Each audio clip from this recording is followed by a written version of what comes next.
Good evening, ABR Market Watch viewers. Let's wrap up today's market events with two key takeaways that have set the tone for Wall Street.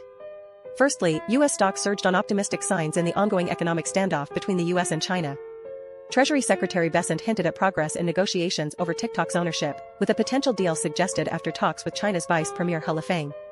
However, trade tensions persist as President Trump signaled progress, but the threat of tariffs and tech restrictions remains a looming concern. Secondly, markets are hopeful for a rate-cutting campaign by the Federal Reserve, with U.S. benchmarks reaching record highs last week. The Senate is voting today on Stephen Miran's nomination to the Fed's board ahead of this week's rate-setting meeting. As we delve deeper into today's market narrative, let's consider how these two factors have influenced stock performance.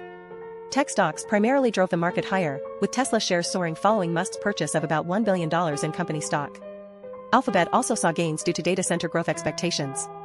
Meanwhile, France's CAC 40 index rose over 1% despite a credit rating cut by Fitch Ratings for the French government. This week started with a positive tone on Wall Street, with the S&P 500 and Nasdaq hitting new record highs, while the Dow held steady. Today's U.S. stock market closed higher, primarily driven by tech gains ahead of the Federal Reserve decision on Wednesday.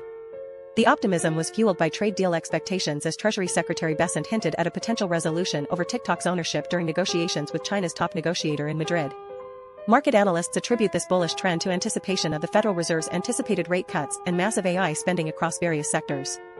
Despite concerns about job growth slowdown, investors seem to be embracing what's been dubbed as "don't fight the Fed" mode.